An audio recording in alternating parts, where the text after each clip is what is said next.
আর সহিহ বুখারীর মধ্যে 4 বার একটা হাদিস এসেছে যে আল্লাহ পাক আদম আলাইহিস সালামকে ডাকবেন কিয়ামতের মাঠে এবং বলবেন, তোমার সন্তানদের মধ্য থেকে জাহান্নামীদেরকে আলাদা করে দাও।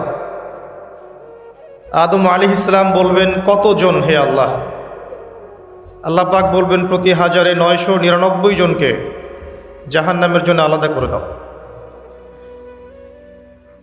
যদিও এই উম্মতের বেশিরভাগ মানুষ জান্নাতে যাবে ইনশাআল্লাহ, বা জান্নাতীদের মধ্যে এই উম্মতের মানুষের সংখ্যা বেশি হবে, তবুও নবী সাল্লাল্লাহু আলাইহি ওয়াসাল্লাম বলেছেন যে আমার উম্মত 73টা দলে ভাগ হয়ে যাবে।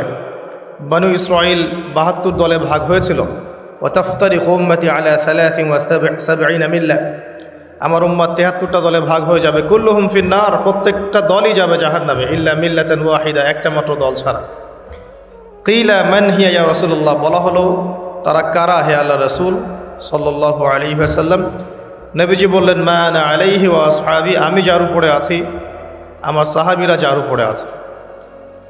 আর দুর্ভাগ্যজনক হচ্ছে ইসলামের নামে যত দলাদলি হয়েছে সবারই এই একটাই দলিল যে মা আনা আলাইহি ওয়া আসহাবি, আমি যার উপরে আছি, আমার সাহাবীরা যার উপরে আছে।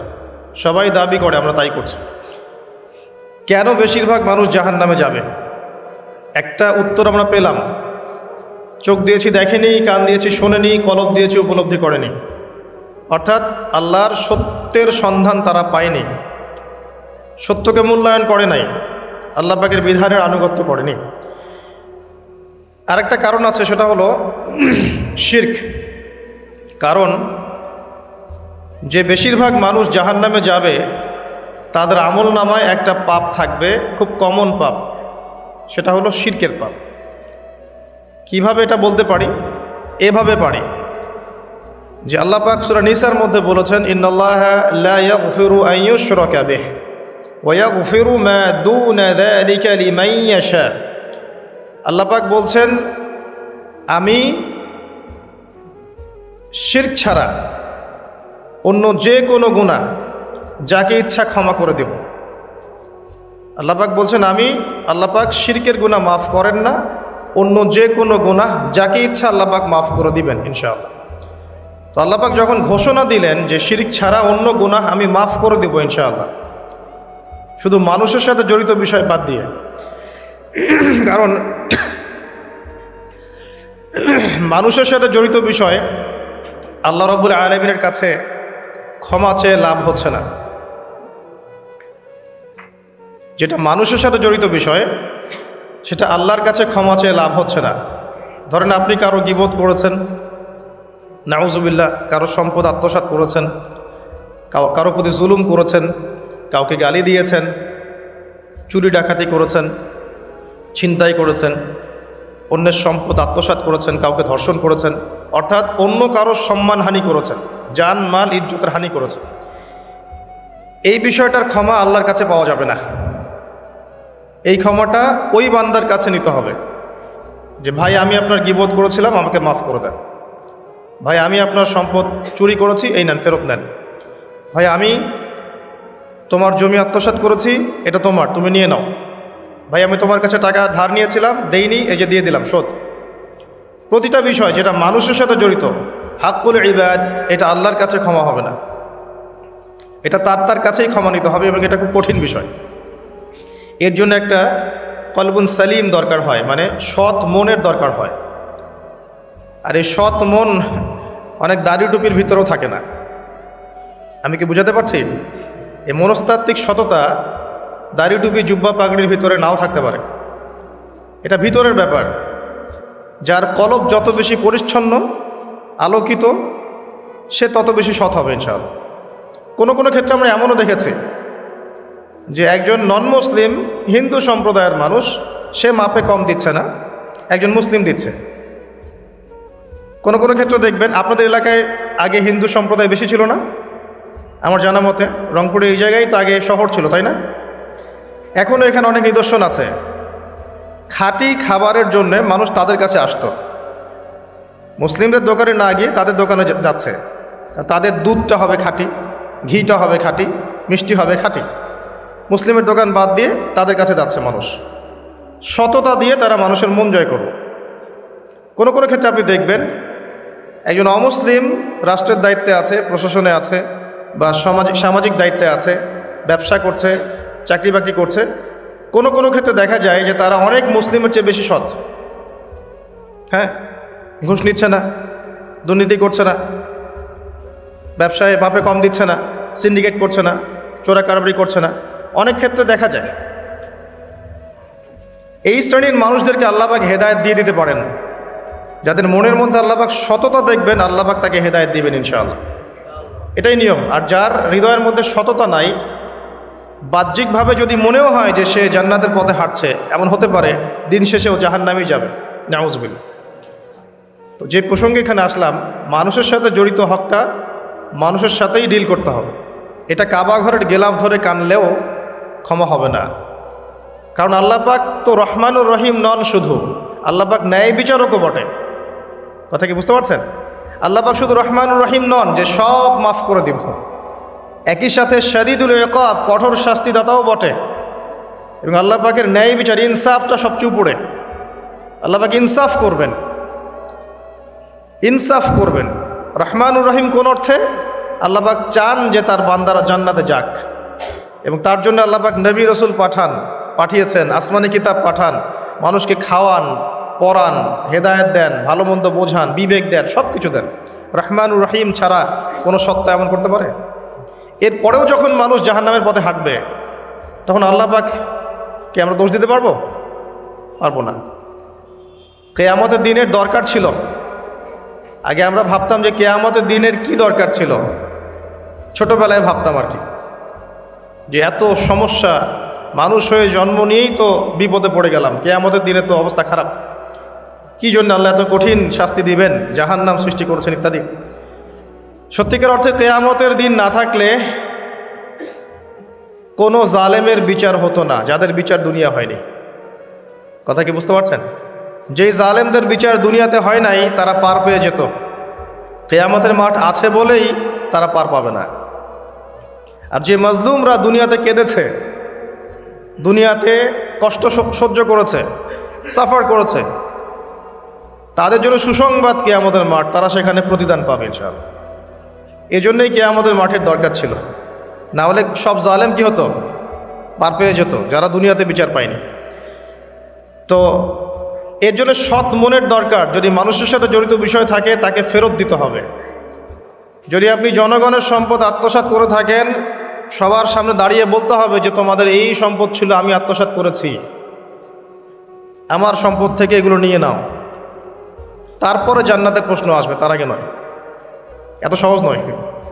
নাহলে কিয়ামতের মাঠে উঠে দেখবেন যে কিছু কিছু মানুষের ঘাড়ের মধ্যে দেখবেন রিলিফের মাল আছে। হ্যাঁ, কিয়ামতের মাঠে উঠে দেখবেন কিছু মানুষের ঘাড়ে রিলিফের মাল আছে, টিন আছে, গম আছে, চাল আছে, ত্রাণ আছে। নবী সাল্লাল্লাহু আলাইহি ওয়াসাল্লাম বলেছেন, যে যেটা আত্মসাৎ করবে সেটা নিয়ে কিয়ামতের মাঠে উঠবে। কেউ যদি একটা গরু আত্মসাৎ করে থাকে, গরু তার ঘাড়ে থাকবে। হ্যাঁ, গরু নিয়ে হাঁটবে সে। কেউ যদি ছাগল আত্মসাৎ করে থাকে, ছাগল থাকবে ঘাড়ে। কেউ যদি কারো জমিন আত্মসাৎ করে থাকে, জমি, ওই এক তবক হলে 7 তবক চাপিয়ে দেওয়া হবে। তবক মানে তো বোঝেন, তবাক আন তবাক, কোরআন পড়ে দেখেন।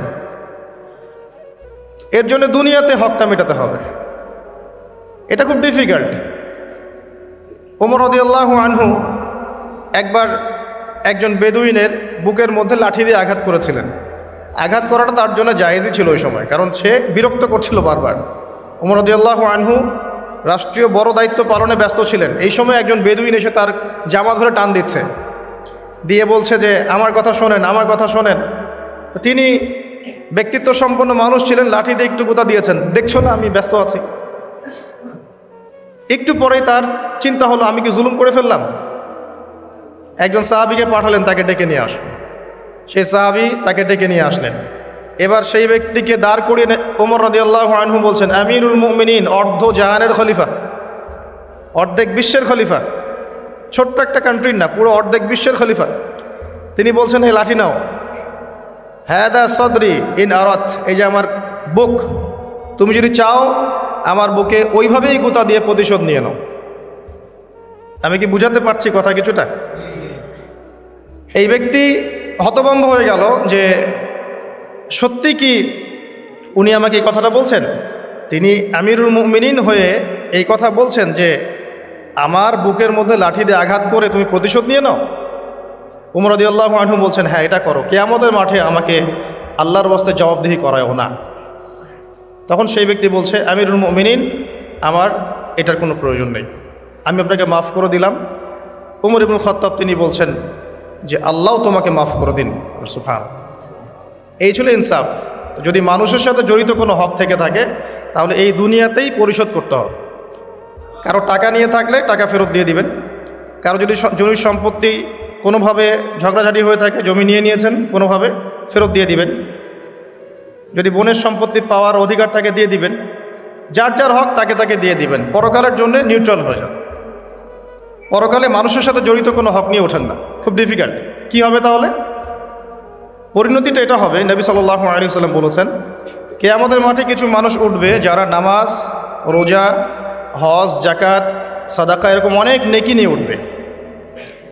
নেকি নিয়ে ওঠার পরে দেখবে সামনে যে অনেক মানুষ দাঁড়িয়ে আছে পাওনাদার, কারো গীবত করেছে, কাউকে ধর্ষণ করেছে, কারো সম্পদ আত্মসাৎ করেছে, কাউকে গালি দিয়েছে, কাউকে জুলুম করেছে ইত্যাদি। এই মানুষগুলো দাঁড়িয়ে থাকবে।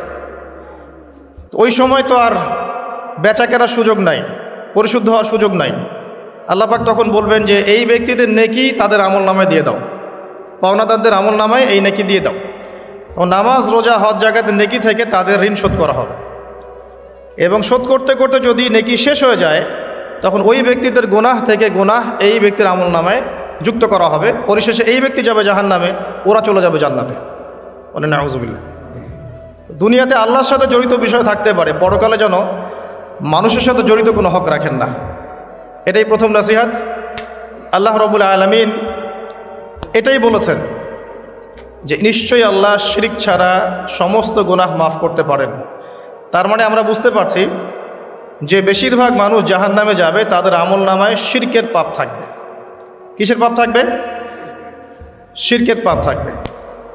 কারণ আল্লাহ পাক বলেছেন শিরক ছাড়া যে কোনো গুনাহ তিনি ক্ষমা করতে পারেন।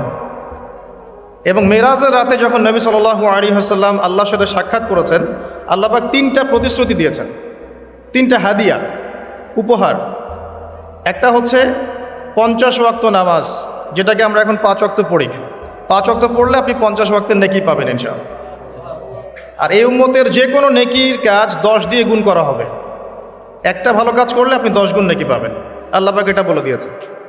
কিন্তু গুনাহ একটা করলে একটাই পাবেন। একটা গুনাহ করেছেন, একটাই থাকবে, এটাকে 10 দিয়ে গুণ করা হবে না। এটা প্রথম হাদিয়া। দ্বিতীয় হাদিয়া হচ্ছে সূরা বাকারার শেষের 3টা আয়াত।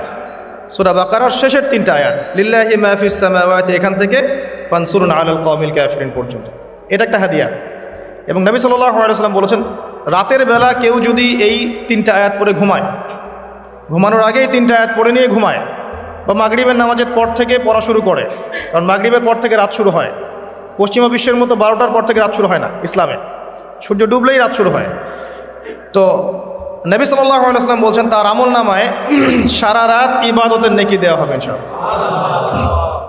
আরেকটা হাদিয়া হচ্ছে এটা, আল্লাহ পাক ঘোষণা দিয়েছেন এই উম্মতের কোনো ব্যক্তি যদি শিরিক না করে মারা যায়, এই উম্মতের কোনো ব্যক্তি যদি শিরিক না করে মারা যায়, মানুষের সাথে জড়িত কোনো পাপ না থাকে, ইনশাআল্লাহ আল্লাহ পাক তাকে মাফ করে দিবে।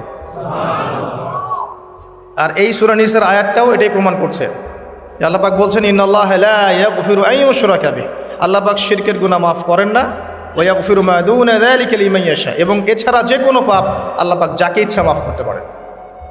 আল্লাহ পাক পরম করুণাময়, অসীম দয়ালু। এক ব্যক্তি 100টা খুন করেছিল, 99টা খুন করার পরে, এটা বনু ইসরাইলের ঘটনা, এটা গল্প নয়, কেচ্ছা কাহিনী নয়, সত্য ঘটনা। সে তওবার সুযোগ খুঁজছে, তওবা করা যাবে কিনা। খুঁজতে খুঁজতে খুঁজতে একজন আবেদের কাছে গিয়েছে। আবেদ মানে যে ইবাদত করে কিন্তু জ্ঞান নাই। 2 রকম মানুষ থাকে মুসলিমদের মধ্যে, একজন এক শ্রেণী আলেম যারা জানে এবং জানা অনুযায়ী আমল করে, আর এক শ্রেণী হচ্ছে খুব একটা জানে না কিন্তু দেখা দেখে আমল করে, এদেরকে বলা হয় আবেদ। এই ব্যক্তি ছিল আবেদদের একজন। তার কাছে গিয়ে বলছে, আমার কি তওবা হবে? আমি 99টা খুন করেছি, সিরিয়াল কিলার। তো সেই ব্যক্তি বলেছে, না, তোমার কিসের ক্ষমা? তুমি এতগুলো খুন করেছো, তোমার ক্ষমা হতে পারে? তো রাগে এই ব্যক্তিকেও সে খুন করেছে, করে 100টা পূর্ণ করেছে। এরপরে আরেকজনের সন্ধান পেয়েছে যে একজন আলেম, তার কাছে গিয়ে তওবার সুযোগ খুঁজছে। সে বলল, হ্যাঁ তোমার তওবা হবে ইনশাআল্লাহ, তুমি খালেসভাবে তওবা করো, করে এই এলাকা থেকে চলে যাও। কারণ তওবার পরে একটা নতুন জীবন শুরু করবে, এই পরিবেশে থাকলে তুমি অতীতের হিস্ট্রিগুলো তোমার মনে পড়বে, তুমি চলে যাও দূরে কোথাও, সেখানে গিয়ে থাকা শুরু করো। সে তওবা করে ওইদিকে চলে যাচ্ছিল, রাস্তায় মৃত্যু হয়। এবার দুই শ্রেণীর ফেরেশতা চলে আসছে, জান্নাতের এবং জাহান্নামের। কে তার আত্মা নেবে? আমরা মৃত্যুর সময় টের পেয়ে যাব যে কে জান্নাতি কে জাহান্নামী, ফেরেশতাদের আকৃতি দেখে, ঠিক আছে? আর একজন মানুষের মৃত্যু থেকেই তার কিয়ামত শুরু হয়ে যায়। কিয়ামত কবে হবে এর চেয়ে বড় কথা যে মৃত্যুর জন্য আমরা প্রস্তুত কিনা। তো এখন জাহান্নামের ফেরেশতারা রূহ নিতে চাচ্ছে ওই ব্যক্তির, আবার জান্নাতি ফেরেশতারাও চাচ্ছে, দুজনের মাঝখানে একটা ডিবেট চলছে। আল্লাহ রাব্বুল আলামিন তখন কৌশল করে বললেন, তোমরা রাস্তাটা মেপে দেখো, সে যতদূর এসেছিল এই রাস্তার পরিমাপ বেশি না যেখানে যাচ্ছিল এর পরিমাপ বেশি। দেখা গেল যে সে যতদূর গিয়েছিল এর পরিমাপ বেশি। আল্লাহ পাক জমিনকে প্রশস্ত করে দিলেন। এভাবে কৌশল করে আল্লাহ পাক এই ব্যক্তিকে মাফ করে দিলেন। এখানে আপনাকে খুনের অ্যাক্সেস দেওয়া হচ্ছে না, এই হাদিসটা বলে আপনাকে খুন করতে উৎসাহিত করা হচ্ছে না, আপনাকে বোঝানো হচ্ছে আল্লাহ পাকের মার্সি, দয়া কত প্রশস্ত। আরেক ব্যক্তি ছিল, সে ব্যভিচারিণী, ব্যক্তি না, সে মহিলা, সে ব্যভিচারিণী মহিলা, প্রস্টিটিউশনে ছিল, যাকে আমরা এখন যৌনকর্মী বলি বর্তমান আধুনিক সভ্যতায়, সো কল্ড আধুনিক সভ্যতায়। এবং তাদের অধিকারের জন্য আমরা অনেক কিছুই করতে চেষ্টা করি। আমরা অনেক স্লোগানও দিই যে আমার দেহ আমার সিদ্ধান্ত, নাউজুবিল্লাহ। তো এই মহিলা রাস্তা দিয়ে যাচ্ছিল, দেখেছে একটা কুকুর পিপাসার্থ, প্রচণ্ড পিপাসার্থ, জিহ্বা বেরিয়ে গেছে। তার মায়া লাগলো, সে নিজের মোজাটা খুলে কুয়াতে নামালো, নামিয়ে অনেক কষ্ট করে সে পানি উঠালো, উঠিয়ে কুকুরকে পান করিয়েছে। এই একটা কাজের জন্য আল্লাহ পাক তাকে মাফ করে দিয়েছে। আরেকজন ব্যক্তি যে প্রচণ্ড পাপী ছিল, মৃত্যুর সময় সে তার সন্তানদেরকে ওসিয়ত করছে যে আমি অনেক অন্যায় করেছি, আল্লাহ যদি আমাকে ধরতে পারেন তাহলে আমার অবস্থা খারাপ। তো আমি যখন মারা যাব তখন আমার দেহটাকে পুড়িয়ে ফেলবে, পুড়িয়ে অর্ধেক ছাই বাতাসে ভাসিয়ে দিবে আর অর্ধেক ছাই সমুদ্রে ভাসিয়ে দিবে, মানে বাতাসে অর্ধেক উড়িয়ে দিবে, সমুদ্রে অর্ধেক ভাসিয়ে দিবে। ছেলেরা তাই করলো। এই ব্যক্তির আকীদা কি? যদি আল্লাহ আমাকে ধরতে পারেন তাহলে খবর আছে। তার মানে ওর আকীদা যে আল্লাহ ধরতে পারবেন না এমন করলো, এটা কিন্তু কুফরি আকীদা, তাই নয় কি? পুনরুত্থানে বিশ্বাস না করাটা কুফরি নয় কি? ইমানের 6টা পিলারের একটা হচ্ছে পরকালে বিশ্বাস, তাই না? একটা পিলারই তো তার মধ্যে নাই। তো সন্তানরা তাই করলো। আল্লাহ পাক সাগরকে বললেন ছাই জমা করে দাও, জমিনকে বললেন ছাই জমা করে দাও। আর বাই দ্য ওয়ে, আল্লাহর আদেশ প্রকৃতি শোনে, মানুষ না শুনলে প্রকৃতি শোনে। সাগরের পাড়ে গিয়ে আপনি দাঁড়ান, দাঁড়িয়ে থাকবেন, এই বিশাল সমুদ্র গর্জন করতে করতে আসবে, এসে বিনয়ের সাথে আপনার পা ধুয়ে দিবে। আল্লাহ পাক তাকে এই আদেশ করেছেন, তোমার সামনে দাঁড়ালে পা ধুয়ে দিও, অহংকার করো না। আল্লাহ যখন ওই সমুদ্রকে আদেশ করবেন যে এই জনপদের লোকেরা আমার আদেশ মানছে না, জলোচ্ছ্বাস দিয়ে উড়িয়ে দাও, সমুদ্র তাই করবে। প্রকৃতি আল্লাহর কথা শোনে। তো ছাই জড়ো করা হলো। জড়ো করার পরে আল্লাহ পাক এই ব্যক্তিকে আবার পুনরুজ্জীবিত করে জিজ্ঞাসা করলেন, কি জন্য এই কাজটা করেছো, কেন এই কাজটা করেছো? তখন এই ব্যক্তি বলছে, হাদিসের কথাগুলো এমন, এই ব্যক্তি বলছে, মিন খাশিয়াতিকা ইয়া রব্বি, আল্লাহ আমি তোমার ভয়ে এই কাজটা করেছিলাম, আর তুমি খুব ভালো করেই জানো হে আল্লাহ যে আমি তোমার ভয়ে করেছি না অন্য কোনো কারণে করেছি। আল্লাহ পাক বললেন, আমি তোমাকে মাফ করে দিলাম। আর দুজন ব্যক্তি, এটা বলে সামনে যাচ্ছে, আর দুজন ব্যক্তি, এটা আমাদের মুসলিমদের জন্য শিক্ষা আছে।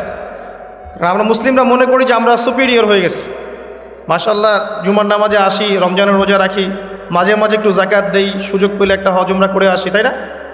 মাঝে মাঝে মসজিদে এসে নামাজ পড়ি, আমরা মনে হয় জান্নাতের সার্টিফিকেট পেয়ে গেছে, আমরা এমনটা মনে করি আর কি।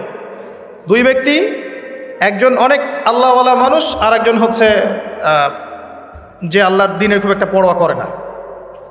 তো এই বন্ধু সেই বন্ধুকে দাওয়াত দেয়, দিনের পথে আসো, দিনের পথে আসো আসো।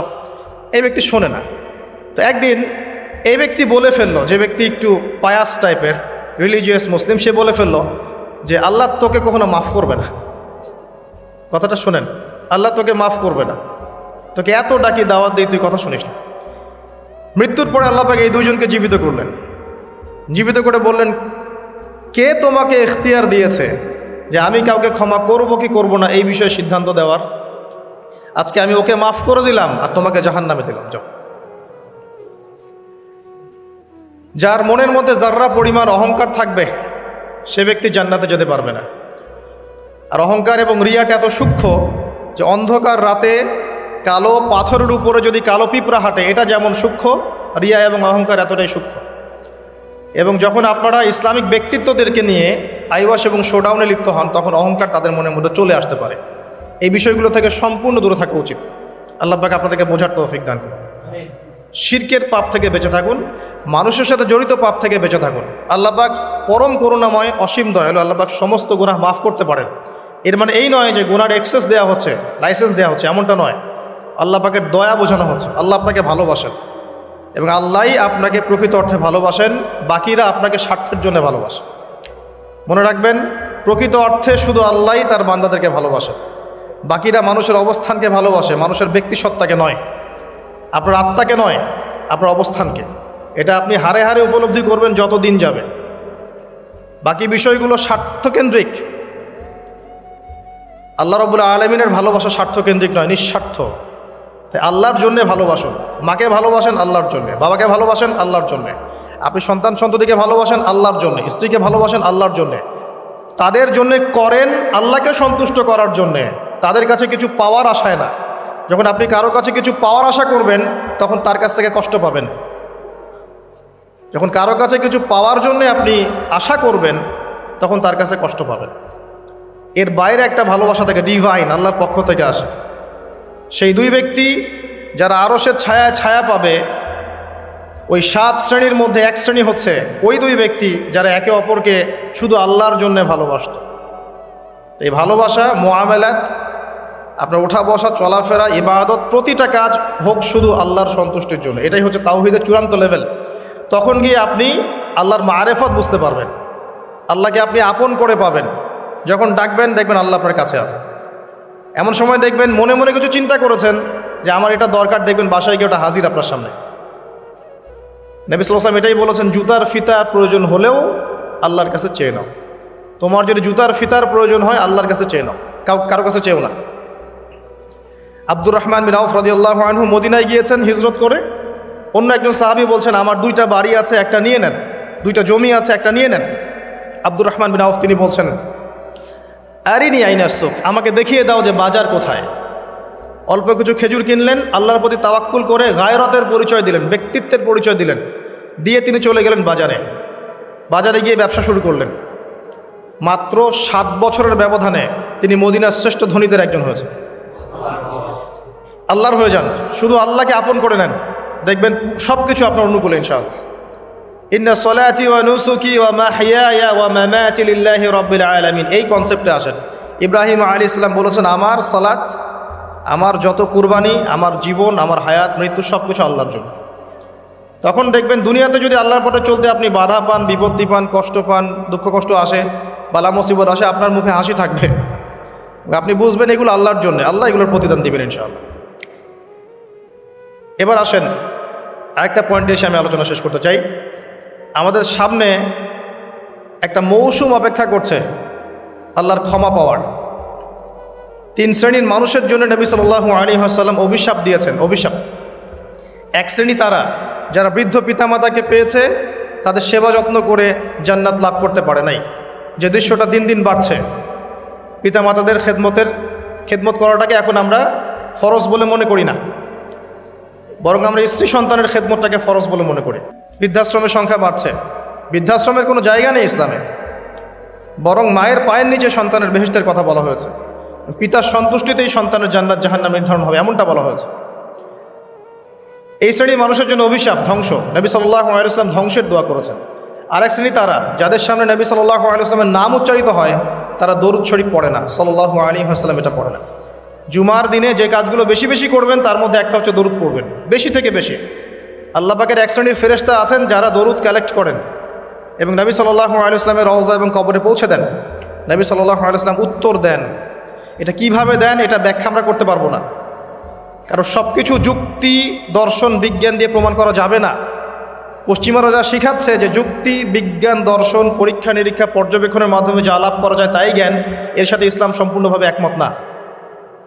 ইসলামের অনেক কিছু আছে যেগুলোর ব্যাখ্যা আপনি যুক্তি, বিজ্ঞান, দর্শন দিয়ে পাবেন না। বিজ্ঞানকে জিজ্ঞাসা করেন, excuse me mister science, can you give me the definition of রুহ, can you give us the definition of রুহ বা সোল? সায়েন্স, আপনি কি আমাকে আত্মার সংজ্ঞা দিতে পারবেন? সায়েন্সের দৌড় শেষ, পারবে না। জিজ্ঞাসা করেন ঘুমের ডেফিনেশন দিতে, একটা মেডিকেল ব্যাখ্যা দিতে পারবে, স্বপ্ন এবং ঘুমের ব্যাখ্যা দিতে পারবে না। জিজ্ঞাসা করেন যে কবর আযাবের ডেফিনেশন দিতে, পারবে না। জিনদের সংজ্ঞা দেন, জিনকে প্রমাণ করেন পরীক্ষা নিরীক্ষা পর্যবেক্ষণে, পারবেন না। আল্লাহ পাক বলেছেন ওয়া মা খালাকতুল জিন্না ওয়াল ইনসা ইল্লা লিয়াবুদুন। কনফ্লিক্ট আছে এখানে। মালায়েকা, ইমানের দ্বিতীয় পিলার, আল্লাহ বিশ্বাস, তারপরেই মালায়েকায় বিশ্বাস। মালায়েকাকে তারা প্রমাণ করতে পারবে না। আপনি সায়েন্স এটা ল্যাবে বসে প্রমাণ করতে পারবেন না যে এই জায়গাটা ফেরেশতারা ঘিরে রেখেছেন, ফেরেশতারা দরুদ কালেক্ট করেন, পৌঁছে দেন। এটা বারজাখ, টোটালি ডিফারেন্ট একটা জগৎ। এটার ব্যাখ্যা আমরা করতে পারবো না। তাই যেগুলোর ব্যাখ্যা করা যায় না সেগুলোর অস্তিত্ব নাই, কথাটা ঠিক নয়। বরং এটা সায়েন্সের বা যুক্তির বা দর্শনের দুর্বলতা, ইসলামের দুর্বলতা নয় এটা। নবী সাল্লাল্লাহু আলাইহি ওয়াসাল্লাম মেরাজে গিয়েছেন, কিভাবে গিয়েছেন, এত আসমান কিভাবে গেলেন, এর সব কিছু সায়েন্স দিয়ে আপনি ব্যাখ্যা করতে পারবেন না। এই জায়গায় একটা শিরক হচ্ছে। মুসলিমদের কনসেপ্ট হয়ে গেছে এমন যে কিছু প্রমাণ করা গেলেই সায়েন্স দিয়ে তাহলে বিশ্বাস করবো, না হলে করবো না। এই কনসেপ্ট ঠিক না। আপনি আপনার আত্মাটাই প্রমাণ করতে পারবেন না। এটা কঠিন না, তরল না, বায়বীয় না, কি, কোথায় থাকে, মৃত্যুর সময় কোথায় যায়, একটা ডেড বডি আর আমার মধ্যে কি পার্থক্য? আত্মার পার্থক্য না? এর রুহটা কোথায় গেল, কি হলো, এটা ব্যাখ্যা করতে পারবেন না। সব কিছুকে এভাবে প্রোটেস্ট্যান্ট ভার্সনে চিন্তা করবেন না। তো আসেন, ফেরেশতারা কালেক্ট করেন, পৌঁছে দেন, নবী সাল্লাল্লাহু আলাইহি ওয়াসাল্লাম অ্যানসার দেন। আরেক শ্রেণী হচ্ছে তারা যারা রমজান মাস পেয়েছে, 1 মাস পরে রমাজান, এখন থেকে 1 মাস পরে রমাজান, রমাজান মাসকে পেয়েছে, রমজান মাসে ইবাদত বন্দেগী করে আল্লাহর কাছ থেকে ক্ষমা নিতে পারলো না, এরা ধ্বংস হয়ে যাক, নাউজুবিল্লাহ। 1 মাস পরে আসছে রমাজান, দুনিয়াদার মানুষরা অলরেডি প্ল্যান করে ফেলেছে রমজানে কোন কোন পণ্যের দাম কী কী হবে, কীভাবে সিন্ডিকেট করা যায়, কি করা যায়, কেমনে লাভ করা যায়, কি সব ওদের প্ল্যান রেডি। দিনদার মানুষরা এমন করবে না।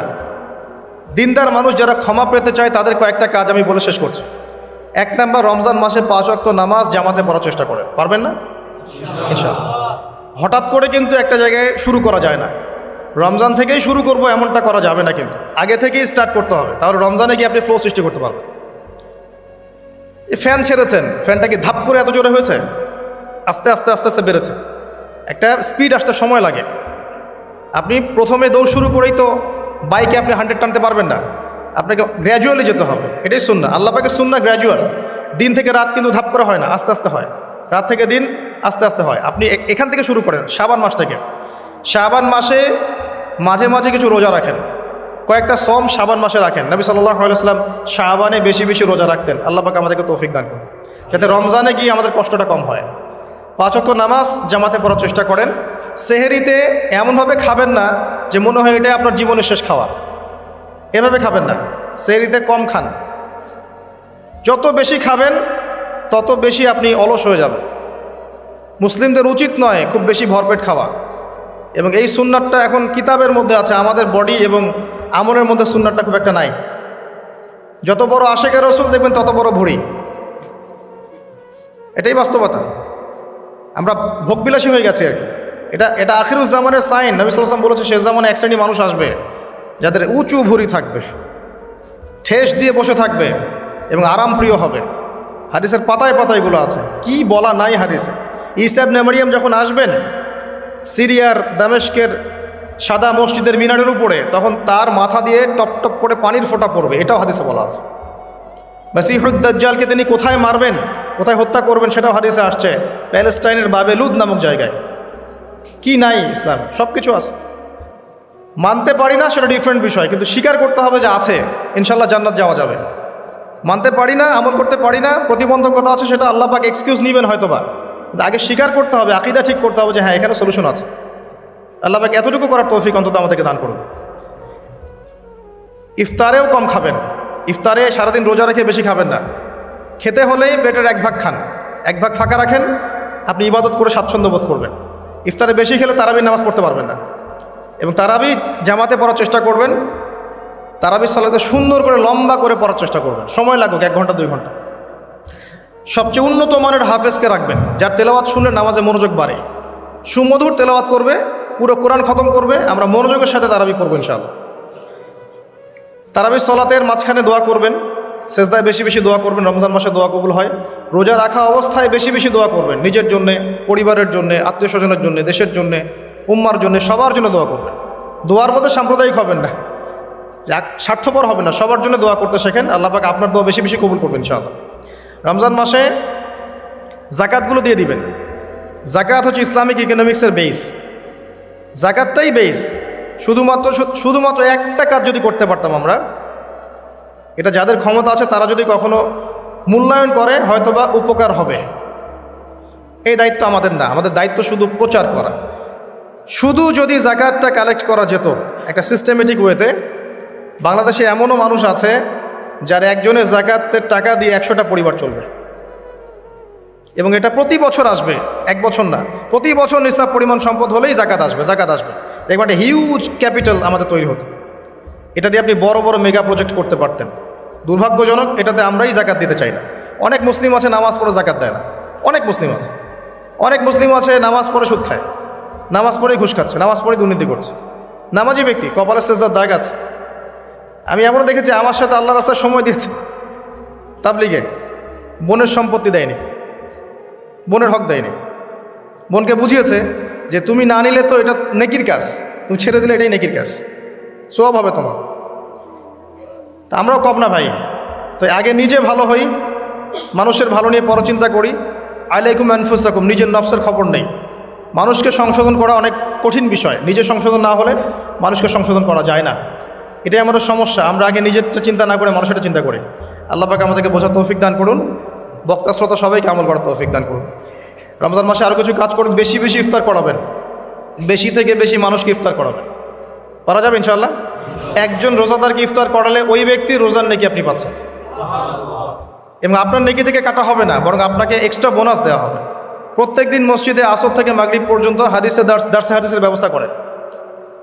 এই যে আপনাদের এখানে মুনতাখাব হাদিস বই আছে না, মুনতাখাব হাদিস, ফয়জুল কালাম, তারপরে এই যে রিয়াদুস সালেহিন, এই বইগুলো আছে, মিশকাত, এখান থেকে দার্স দিবেন। আসর থেকে মাগরিব পর্যন্ত এগুলো চলবে। মাগরিবে মানুষ আসবে, এখানে সবাই মিলে ইফতার করবে, করা যাবে না? ইফতার করাবেন, পরিবেশ বজায় থাকবে। ইফতার যারা বাসায় করবেন, আমার অনুরোধ হচ্ছে পরিবার বর্গকে সাথে নিয়ে ইফতার করেন, যাতে ছোটো ছোটো বাচ্চারা দেখে যে আমরা এভাবে ইসলামিক সংস্কৃতি দেখে বড় হয়েছে। এখন এক একটা পরিবার এক একটা জগৎ, একটা ছাদের নিচে 10টা জগৎ, 10 জনের হাতে 10টা ফোন, এক একজন এক একটা ঘরে, ফোনের মধ্যে এক একটা ওয়ার্ল্ড, এক একটা জগৎ, কারোর সাথে কারো কথা নাই, আত্মকেন্দ্রিকতা। আর পাশে কে ফ্ল্যাটে কে আছে এটা দেখার সময় নাই। তো পরিবারের সদস্যদেরকে নিয়ে ইফতার করেন। আরেকটা নসিহত করব, রমজানের যে বাজার, এই বাজারটা আগেই করে রাখেন। রমজান মাসে বেশি বেশি বাজারে যাবেন না, সময় নষ্ট করবেন না, বেশি বেশি কোরআন তেলাওয়াত করবেন। রমজান মাসে কোরআন তেলাওয়াত এজন্য করবেন, কোরআন এই মাসেই নাজিল হয়েছে, অন্তত একটা বার খতম দেওয়ার চেষ্টা করুন। পারা যাবে? আলিফ লাম মিম থেকে একদম মিনাল জিন্নাতি ওয়ান নাস পর্যন্ত প্রত্যেক দিন 1 পারা করে পড়েন, 30 দিন 30 পারা হয়ে যাবে। পারা যাবে না? যারা হাফেজে কোরআন আছেন এই মাসে কোরআনটাকে হিফজ করবেন, আরও ভালো করে চর্চা করবেন। যারা আরও বড় স্কলার আছেন কোরআনকে গবেষণা করবেন, কোরআনের দার্স দিবেন, মানুষকে কোরআনের কথা বলবেন। এটা একমাত্র কিতাব যার মধ্যে প্রতিটা বিষয়ের সলিউশন আছে, এবং এটা মানুষের ভিতর ঢুকে গেলে আপনাকে তখন তরবারির জোরে ইসলাম আর কায়েম করতে হবে না। আর ইসলাম এভাবে কায়েম হয়েও নাই, মানুষের মন পরিবর্তনের মধ্য দিয়ে ইসলাম কায়েম হয়েছে। তো কোরআন মানুষের ভিতরে ঢুকিয়ে দেন, অটোমেটিক দেখবেন সে আল্লাহর পথে চলে আসবে ইনশাআল্লাহ। এটাই মূল কাজ, জ্ঞানতাত্ত্বিক কাজটাই মূল, মানুষকে জ্ঞানী করাটাই মূল কাজ। আমরা বেসিক কাজ করতে চাই না, বড় বড় স্বপ্ন দেখি। বেসিক কাজ দেখবেন, 5 ওয়াক্ত নামাজ পড়তে চাই না, জাকাত দিতে চাই না, কোরআন তেলাওয়াত করতে জানি না, বাসায় পর্দা নাই, হালাল রিজিক নাই, কিন্তু বড় বড় কথা বলি।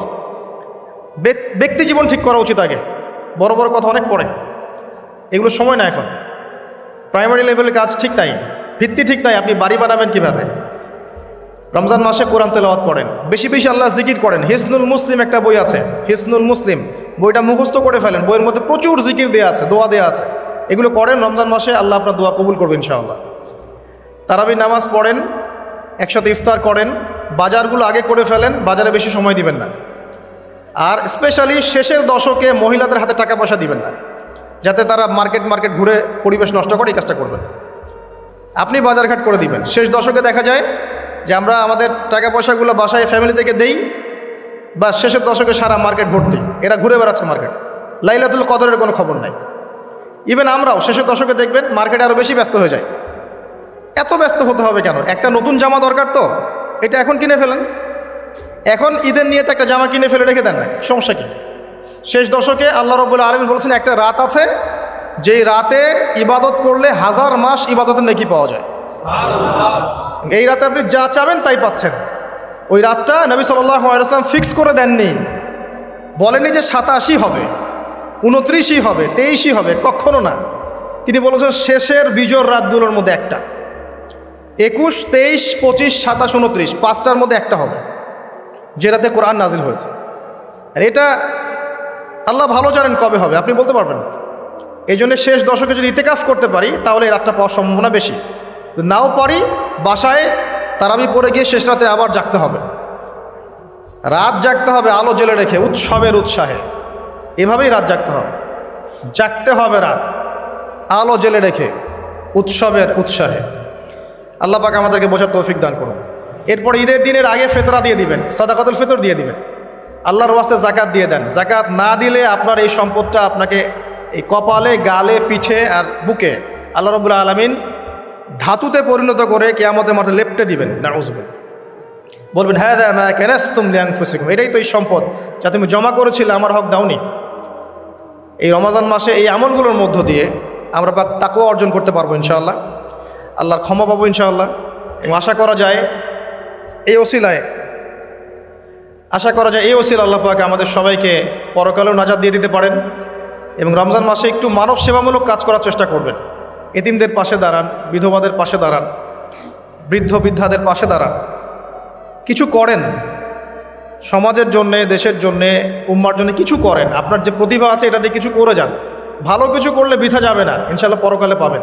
দুনিয়াতে আপনি পান বা না পান, পরকালে পাবেন ইনশাআল্লাহ তাআলা।